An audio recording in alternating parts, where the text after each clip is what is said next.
Bonjour à tous. Vous qui êtes en train de regarder cette vidéo ou qui le regardez tous les jours mais qui n'êtes pas encore abonné à cette chaîne, s'il vous plaît, abonnez-vous. Ça vous prend 2 secondes, c'est très important. Et puis profitez-en pour appuyer sur la petite cloche pour recevoir les notifications des nouvelles vidéos. Merci beaucoup. Le Brexit, la sortie du Royaume-Uni de l'Union européenne. Ça fait longtemps que vous n'en avez pas entendu parler dans les médias français. Vous ne l'avez pas vu à la télévision. Eh bien, il y a une bonne raison pour cela. Si vous n'en entendez pas parler, c'est parce que ça se passe très bien. Pourtant, un nouveau round de négociations vient de se conclure le 5 juin et il y a eu très peu d'informations en France sur ce qui s'est passé.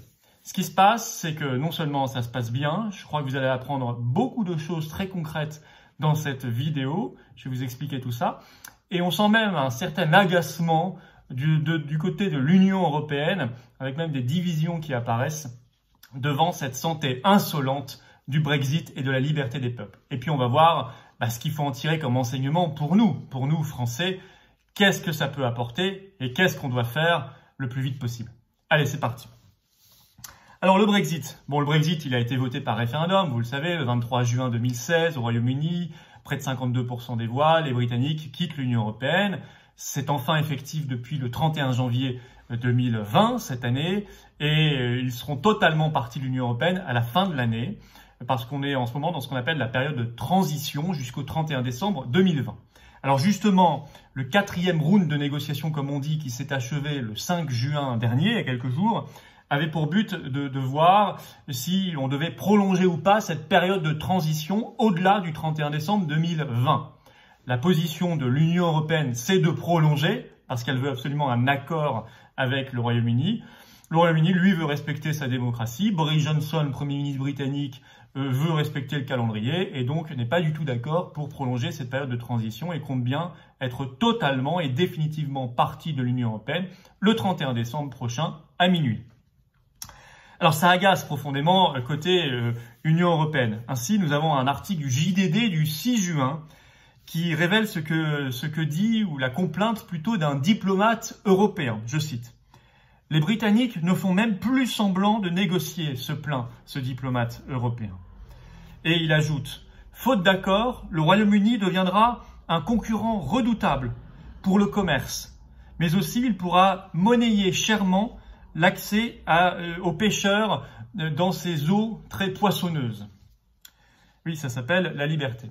Et puis, les Britanniques sont en train de prendre conscience, pour leur plus grande joie et pour le plus grand dépit de l'Union européenne, qu'en quittant l'Union européenne, ils vont bénéficier d'environ 8 milliards d'euros par an de gains, c'est-à-dire la différence entre ce que versait le Royaume-Uni au budget de l'Union européenne et ce qu'il en recevait en retour. Parce que le Royaume-Uni, comme la France, était un contributeur net au budget européen. Il donnait beaucoup plus que ce qu'il en recevait chaque année. Donc il va déjà gagner 8 milliards par an. Et en voyant les plans de soutien qui se multiplient du côté de la Commission européenne, qui a annoncé récemment, je vous ai fait une vidéo là-dessus, un plan de soutien de 750 milliards d'euros par an. Il est encore plus heureux de partir et plus pressé de le faire parce que ces plans de soutien, ce sont les contributeurs nets au budget européen qui vont les financer en priorité ou les garantir. Et donc, le Royaume-Uni aurait été amené à mettre la main au porte-monnaie. Il est très heureux de ne pas avoir à le faire. Voilà.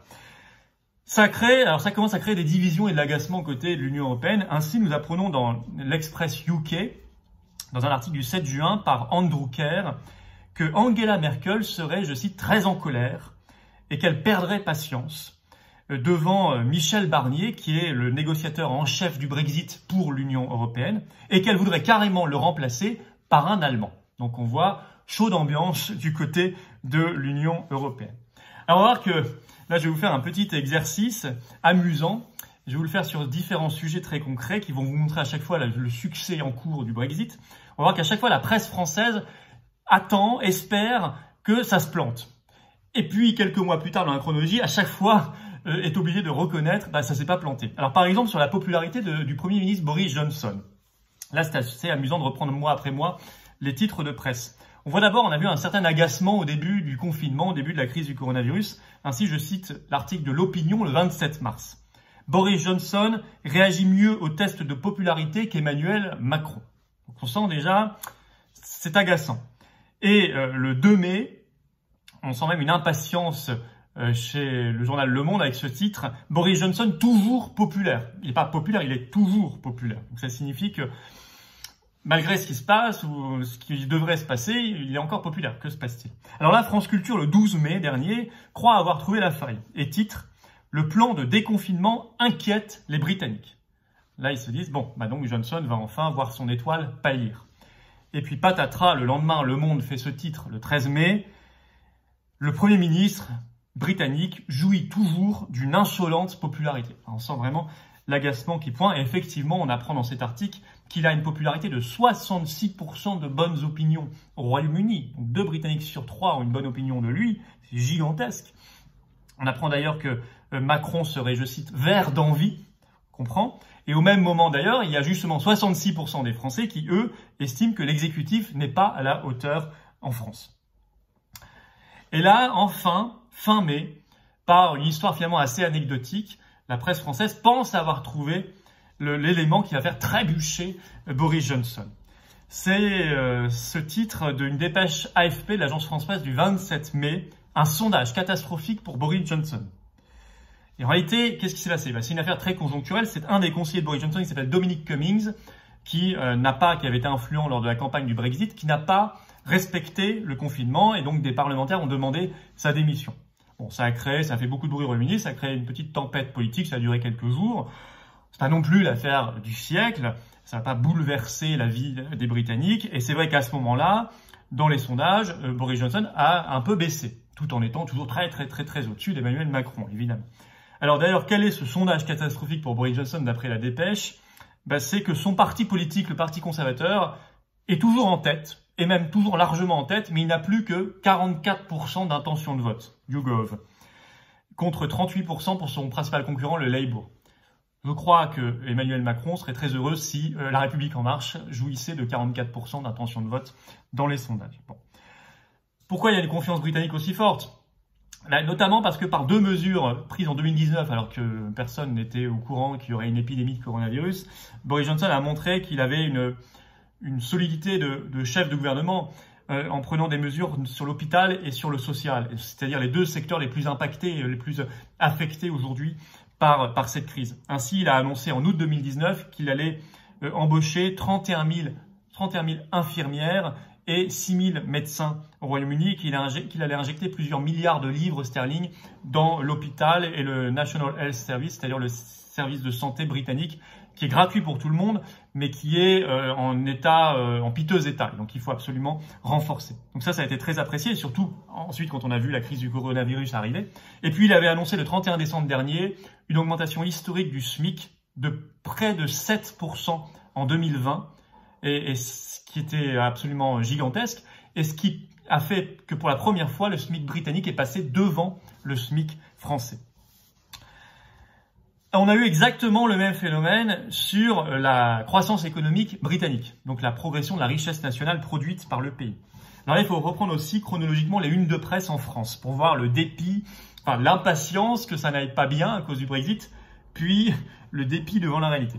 Ainsi, je cite Le Figaro qui titre le 11 novembre 2019, ceci. Royaume-Uni, croissance la plus faible en une décennie au 3e trimestre 2019. Donc là, on se dit, parce que si c'est la plus faible croissance en une décennie, ça doit vraiment être catastrophique. Puis finalement, la réalité, c'est que toujours Le Figaro du 15 février 2020, donc 3 mois plus tard, la croissance du Royaume-Uni dépasse à peine celle de la France et de l'Allemagne en 2019. Donc vous voyez la manière dont on essaie de limiter quand même ce succès, parce qu'elle est au-dessus de la croissance des principaux pays de la zone euro, France et même Allemagne, dont on n'arrête pas de nous dire pourtant que l'Allemagne irait très bien, mais elle dépasse à peine, se sont obligés de rajouter le Figaro. C'est assez amusant et c'est en totale discordance avec le titre qu'ils avaient fait, alarmiste qu'ils avaient fait 3 mois avant. Rebelote par un article au début du confinement, enfin au début de la crise en tout cas, un article de BFM Business le 11 mars 2020. Je cite, « Au Royaume-Uni, la croissance est complètement à l'arrêt. » Là, on se dit, ça va être absolument épouvantable, catastrophique. Et puis, rebelote la réalité. 15 mai 2020, 2 mois plus tard, une dépêche AFP qui nous apprend qu'au premier trimestre de cette année, 2020, tout le monde est en récession avec la crise. L'Allemagne est à moins 2,2%, le Portugal moins 3,9%, l'Italie moins 5,3%, la France moins 5,8%, le Royaume-Uni moins 1,9%.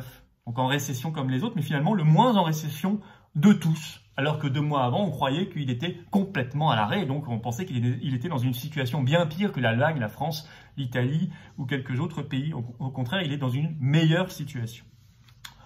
Ça ne les empêchera pas de continuer, rassurez-vous. Vous aurez de nouveau demain des titres de presse absolument alarmistes sur l'avenir qui seront démentis 3 mois plus tard, comme toujours et comme c'est le cas depuis, vous pouvez faire le travail, depuis 4 ans que le Brexit a été voté, quasiment jour pour jour. Vous avez en permanence des prévisions catastrophistes, apocalyptiques, une réalité qui est toujours totalement différente. Même chose, et là ça devient caricatural, sur l'usine Nissan de Sunderland. Alors qu'est-ce que c'est que Sunderland? C'est une ville au nord-est de l'Angleterre, où se situe une grosse usine Nissan qui fabrique 400 000 voitures par an et où travaillent 7000 personnes. Depuis le début du Brexit, ça c'est un serpent de mer des anti-Brexit, on nous annonce que cette grosse usine va fermer et va partir pour la zone euro. Bon. Ainsi, La Croix titre le 1er mars 2018 « L'incertitude du Brexit mine Sunderland ». Rebelote Le Figaro 2 octobre 2019 « À Sunderland, le spectre du no deal, c'est-à-dire pas d'accord lorsqu'on va faire le Brexit, pèse sur l'usine Nissan ». Capital le même jour, 2 octobre 2019 « Brexit 2 points ». Nissan menace de fermer son usine de Sunderland au Royaume-Uni. Finalement, la réalité, on l'a apprise le 28 mai dernier, tout récemment. On l'a apprise dans la presse britannique. J'ai pas vu d'article dans la presse française, en tout cas explicite sur ce point. Finalement, Nissan va renforcer son usine de Sunderland. Elle va même en faire un hub européen, alors qu'elle va fermer son usine de Barcelone en Espagne, où il y avait 3000 emplois qui seront donc supprimés. C'est-à-dire qu'elle supprime son usine de la zone euro et elle renforce son usine du pays du Brexit. Voilà la réalité. Ce qui se passe actuellement, c'est que la seule qui a à perdre avec ce Brexit, c'est l'Union européenne, évidemment. Ce sont les pays de l'Union européenne.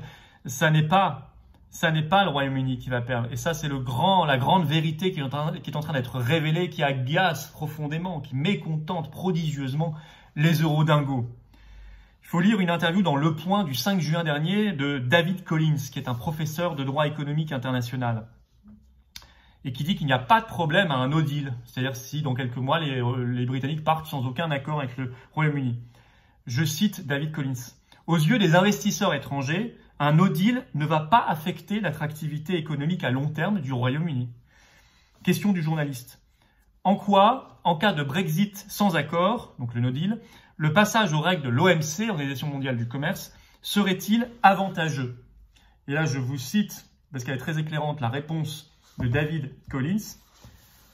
Le Royaume-Uni pourra mettre unilatéralement en place ses propres réglementations, plus flexibles, au lieu de devoir appliquer des règles communautaires dont certaines sont préjudiciables à son économie. Je continue de citer.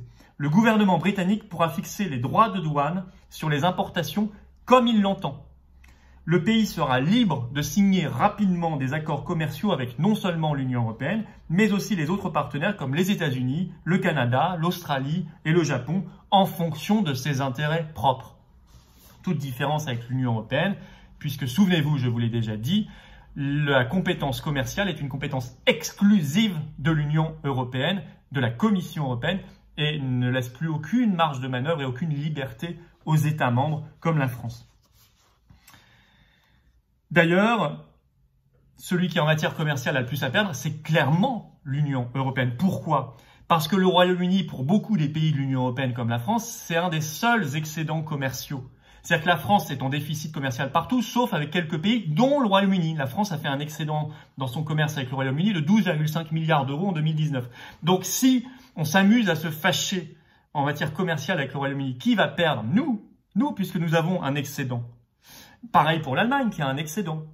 Donc le Royaume-Uni est en position de force dans ces négociations. Elle l'est en réalité depuis le début et peut parfaitement partir sans accord. Au contraire, récupérerait, David Collins vient de le dire, des libertés, des marges de manœuvre gigantesques qui lui permettraient de négocier selon ses intérêts propres, pour reprendre l'expression du professeur David Collins, ce qui est la règle quand on a sa souveraineté nationale. On est plus efficace. Et d'ailleurs, le Royaume-Uni avait depuis longtemps, depuis une vingtaine d'années, eu l'intelligence de diversifier son commerce international, puisque depuis l'an 2000, son commerce avec l'Union européenne n'a pas du tout progressé. En revanche, il a bondi de 60% avec les pays en dehors de l'Union européenne, qui sont quand même aujourd'hui les principaux pays en croissance dans le monde. Et on sait que ça n'est pas l'Union européenne qui est la zone la plus dynamique du monde. Ça, ce qui fait qu'aujourd'hui, le Royaume-Uni, par rapport à la France, l'Allemagne ou l'Espagne ou l'Italie, est beaucoup moins dépendant du marché européen.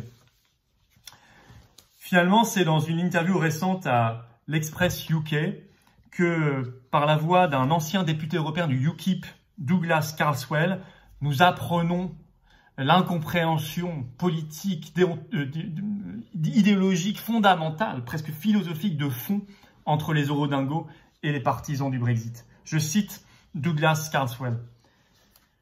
Je pense que Je pense que la position de l'Union européenne montre que Michel Barnier n'a toujours pas compris ce que signifiait le Brexit. Le Brexit signifie que nous faisons nos propres règles. Nous décidons de nos propres lois. Nous faisons aussi nos propres erreurs, mais nous prenons la responsabilité seuls de ces erreurs. Voilà le principe de responsabilité, de liberté, d'indépendance et de souveraineté nationale que je trouve magnifiquement résumé et que ne peuvent pas comprendre les gens contaminés par l'idéologie européiste.